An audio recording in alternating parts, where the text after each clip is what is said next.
আমরা আশা করতেছি আসলে আমাদের বাংলাদেশ সরকার আমাদের যদি অনুমতি দেয় ইনশাল্লাহ আমরা চাচ্ছি আমরা ফিলিস্তিন যাব। ফিলিস্তিন যে আমরা ইনশাল্লাহ অবশ্যই ইহুদিদের সাথে আমরা যুদ্ধ ইনশাল্লাহ করব। যদি আমাদেরকে রাষ্ট্রীয়ভাবে আমাদেরকে এভাবে দেয়, ভিসা দেয়, ফিলিস্তিনি ভিসা দেয়, ইনশাল্লাহ আমরা যাইতে প্রস্তুত। আর যদি সরকার থেকে আমাদের উপর যদি আপনার নিষেধাজ্ঞা দেয় কিংবা যাওয়ার জন্য অনুমতি না দেয়, তাহলে আশা করব বিশ্বের প্রত্যেকটা মুসলিম কান্ট্রির বাদশা যারা আছে, রাজা যারা আছে, তাদের কাছে একটি অনুরোধ, আকুল আবেদন, আমরা ফিলিস্তিনের রক্ত আর দেখতে চাই না। আমাদের একটা ইমানি দায়িত্ব আছে, যেহেতু আমরা মুসলমান। ফিলিস্তিন হয়তো তারা আমাদের দেশ থেকে অনেক দূরে, কিন্তু আমরা অন্তত কিছু করতে না পারি, আমরা এখানে বসে যে তাদের জন্য একটু দোয়া করি যে আল্লাহ পাক আপনি গাইবীভাবে তাদেরকে সাহায্য করেন। এই প্রচেষ্টাটা অন্তত আমাদের সবাইকে চালিয়ে যেতে হবে।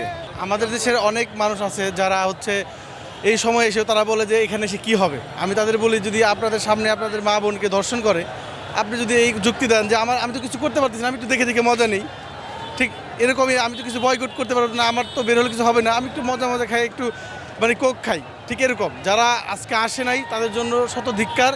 আর এখানে আসতে পেরে কিছুটা হইলেও দায় মুক্তি, নিজের বিবেকের কাছে মনে হচ্ছে যে আমি কিছুটা হইলেও দায় মুক্তি অনুভব করতে পারছি। অংশগ্রহণ করে অবশ্যই ভালো লাগছে।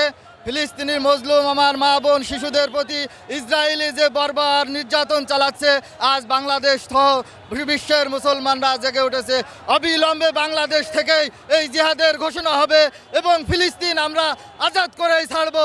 আলহামদুলিল্লাহ, অনেক ভালো লাগছে যে গাজার মেচাকারের বিরুদ্ধে মানুষ যে স্বতঃস্ফূর্ত প্রতিবাদ, এটা নিয়ে মানুষের যে আগ্রহ, আল্লাহ তাআলা সবার দোয়া কবুল করুক, গাজায় শান্তি ফিরে আসুক। স্বাধীন ফিলিস্তিনি রাষ্ট্র যেন প্রতিষ্ঠা হয়, এই জন্য আমাদের সংগ্রাম, এবং ইসরায়েল রাষ্ট্র যেন চিরতরে দুনিয়া থেকে দূর হয়ে যায় নবী রাসূলের কথা মতো, সেটার জন্য আমরা আল্লাহর কাছে দোয়া করব, আমরা করতে চাই।